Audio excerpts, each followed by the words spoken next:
Hey folks, this is Jesse Cope, back with another episode of the American Soul Podcast. Hope y'all are doing well, wherever y'all are and whatever part of the day you're in. I sure do appreciate y'all joining me and giving me a little bit of your time. For those of y'all that continue to share the podcast with others, very grateful for that. And for those of y'all that have joined over on Patreon and are giving a little bit of financial support to the podcast, um, I'm incredibly grateful and humbled by that. Thank you very much. Hope y'all are getting something out of it. I assume that you are. Hope our country is too, just a little bit.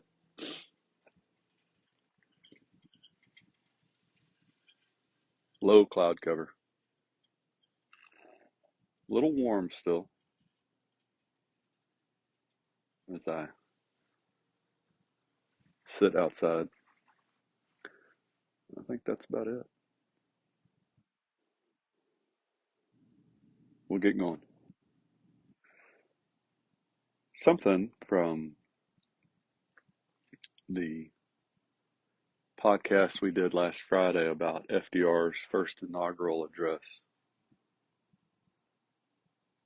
really kind of struck a chord with me. And I'm assuming it will for some of y'all too, so we're gonna go back to it just for a little bit. So FDR in his first inaugural address, about halfway through, made this statement. I favor, as a practical policy, the putting of first things first. I shall spare no effort to restore world trade by international economic readjustment, but the emergency at home cannot wait on that accomplishment.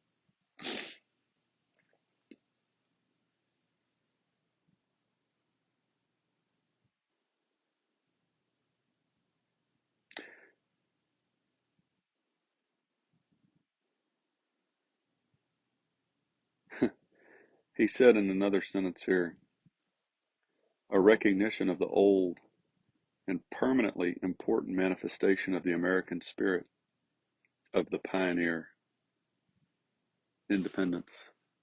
There's a lot here, folks. This obviously was pretty dark times and depression. Hitler was starting to move. Europe already looked pretty bad for those people that were willing to pay attention and watch, which wasn't very many, at least not in Britain and a good chunk of the rest of the world. But the thing that really struck a chord with me, the quote was, excuse me, putting first things first. My pastor often says, and I think he's quoting somebody else, that the main thing is to keep the main thing the main thing. And it sounds kind of trite, maybe, or cliche, and for some of us, it may seem like beating a dead horse, but we're not doing it. It would be one thing if we had cultural and spiritual leaders that were talking to us about the need to get our priorities in order, and we had political national leaders and state leaders that also understood that and were doing it, and that we as individuals were doing it, but we're not. The divorce rate is still 50% of first marriages. The out of wedlock birth rate is still high. anxiety, suicide, depression, especially in our young people and our veterans, is high. Our lack of financial control, managerial ability as a nation is reflected in a huge percentage of our families that have no to little savings and live paycheck to paycheck. And yes, we can blame some of this on taxation. We can blame some of it more and more on inflation. But if we're really going to fix the problem, we've got to look in the mirror. And nobody wants to do that. I may have very well just lost quite a few of y'all. You may have turned it off by this point, and that's okay. But for those of you that didn't, I'm going to talk a little bit about the problems and then how do we actually go about solving that. So the problem is, if you listen to this podcast for any length of time, it's apparent that our founders and great leaders put God the Father of Jesus Christ as their priority for the nation. And most of them, the majority of them, for themselves as individuals as well, which is always a real good important point to note. You don't have to be Christian to be American, but all of our great leaders, without exception, at least as far as I've dug into this, we've been doing this for about a year, even the ones that didn't profess Christ as their personal Lord and Savior, which again, here I have to recommend every time that you do, folks, because it's eternity that you're messing with. This life is real short, and eternity is forever. And there's no takebacks or redos. You don't get to start the game over. And there's a peace that comes even when you're in really, really tough times, even when you're sick or hurting or absolutely devastatingly heartbroken over children or a marriage that's dissolving or dissolved. There's a peace from being able to look up and go, man, it hurts now and I don't like it very much. And maybe I don't even like God very much right now, but I know that He loves me and that He's in charge and that one day all of this is going to be past and I'll get to spend eternity in heaven where there's no more tears and no more sorrow and there's joy and laughter and happiness forever. And I always go back to C.S. Lewis's account and the great divorce of heaven being this just vast, unimaginable, inexplorable. It's so vast. Countryside. Oh man, that just maybe I'm quite different from a number of y'all, but that just puts a lot of longing into my heart and soul. So, what are these priorities? God, we talked about just now. When you look at our founders, when you look at the Bible, because we're a Christian nation, we talk about that frequently. Your spouse has to come second if you have one. And then everything else after that. Children. Somewhere in there, though, near the top, has to come country. And we talked about that for the last couple of days. We voted yesterday, and Samuel Adams quote, was it Samuel Adams? My brain just went away. I don't think it was now. I can't remember. Uh, but the point is, we read a quote yesterday or the day before from one of our founding fathers saying that every single time we voted as citizens, we needed to remember that we were executing one of the most solemn trusts in human society, and that we were going to be accountable to God and our country for how we voted. So somewhere in that list of priorities, the country has to weigh pretty high, pretty heavily. And I've had some conversations with a few people in recent weeks, and these are just some of everybody. So one of the people that I've talked with that I don't want to give too much away about them. Don't want to taint them with being associated with me, I guess, or make sure they don't get in trouble. But they have a lot of experience,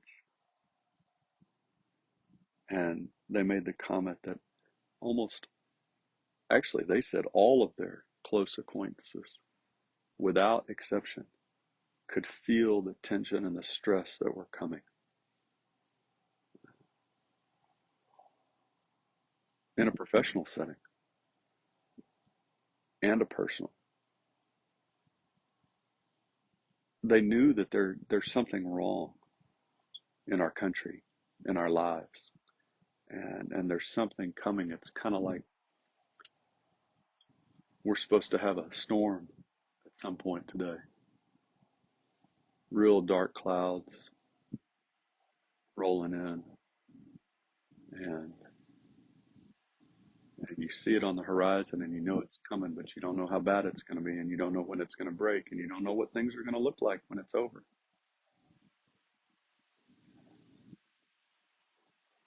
Another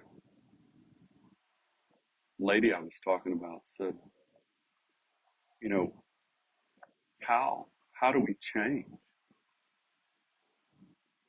And she was mentioning the fact that she really, she would love to have that little house on the prairie lifestyle and be at home with her children and be a good wife to her husband first, and a good mother to her children. But how? How do you do that in modern society? How do you really do that?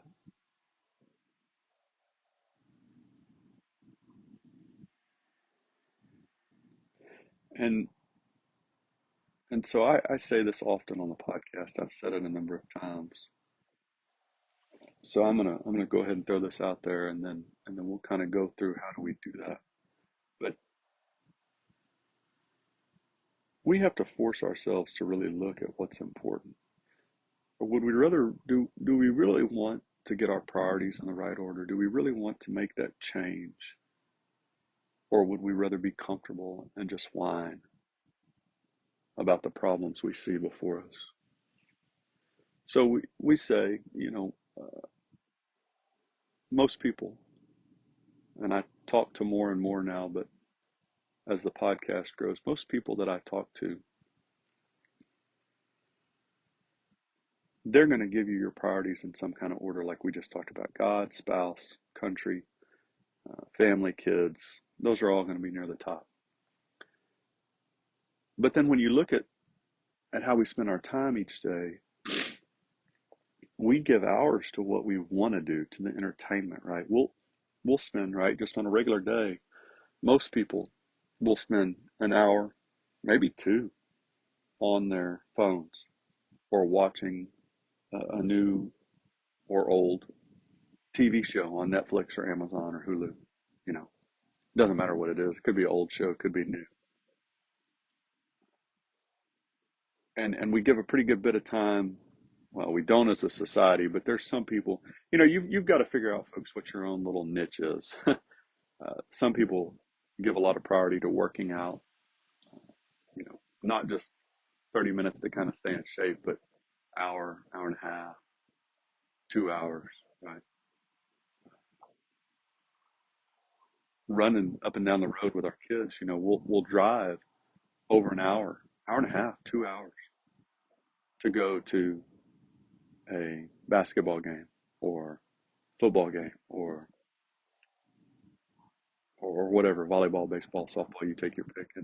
And there's a possibility for some quality time in that vehicle while we're driving. with just you and your spouse, if it's just y'all, the kids on a bus or something, or with the kids in the car. But if we're being really honest, folks, right now, when we're in that car, how much quality time are we really spending? And how much are we just each in our own little seat in the car on our own little device, doing our own little thing, being entertained? Is there any real conversation? Are we just sitting peacefully, enjoying each other's company? Or or are we in our own little world with our headphones, earbuds, whatever, phone out, iPhone, iPad, disconnected? And so whatever it is that or if we're going to go hunt, for 4 or 5 hours, spend another 3 or 4 hours processing our own food, and of course there's something to be said for that if you're trying to cut ties with some of the problems that we're seeing today. Shopping, whatever it is. We give all this time to these things. And if I haven't hit your particular niche, then you fill in the blank yourself. And then if it even crosses our mind at the end of the day about spending time with God, oh my gosh, I just want to go to bed. I'm so tired. I did so much today. God will understand. I'm really worn out. I've had a rough day. It'll be okay. I'll pray tomorrow. I'll read my Bible tomorrow. It'll be okay. And then, and then if our spouse even comes on our radar, even more so remotely, well, I guess I ought to go see how their day went. How'd your day go? Good. Okay, I'm going to bed. Uh, no real communication. No intimacy. No, what you really need. See, the point I'm getting at here, folks, is that we're planning the important things around the unimportant things instead of planning the important things first, like FDR talked about, keeping the first things first. And then if we've got time for the things that we want to do, the unimportant things, then we can. So another thing FDR talked about in his inaugural address was action. You need action. So what do we do? How do we fix this? To start with, folks, just take a few minutes each day and change your habits. Change what you've allowed. Take 10 minutes from the phone, from the TV, from your 2 hour workout, from watching 5 hours of basketball or volleyball or football or baseball. Just start with 10 minutes. Really. Okay, so if I'm going to be real honest, folks, you really ought to be able to start with a half hour. If you really want to make a change, this shouldn't be little. This should be a major fundamental shift. But just take 10 minutes and take it from whatever unimportant thing you're doing and give it to God and then your spouse. Now, you can't expect massive change in your relationship with God or for your spouse to just suddenly fall down and worship at your feet when you give them that 5 or 10 minutes because you're still not really making that decision, right?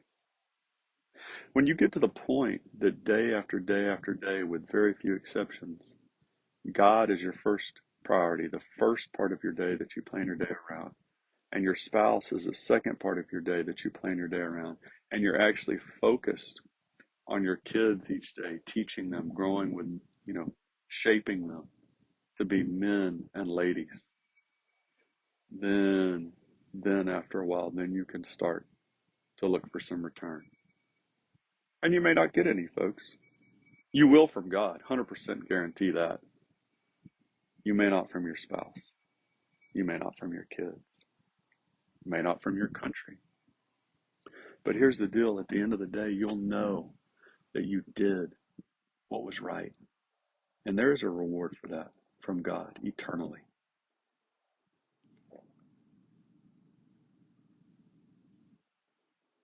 I think it was President Reagan that said, a lot of people, when they get older, they wonder if they've really made a difference in the lives of their country or anyone in particular or something. I'm paraphrasing.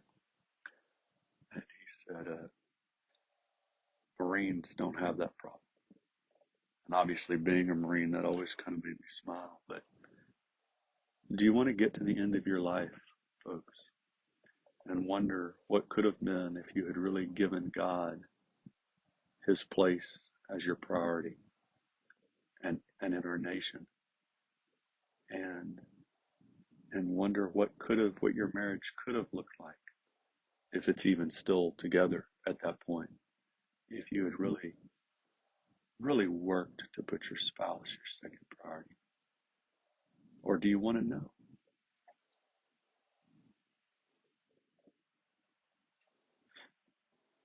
God bless y'all. God bless your families. God bless America. We'll talk to y'all again real soon, folks. Looking forward to it.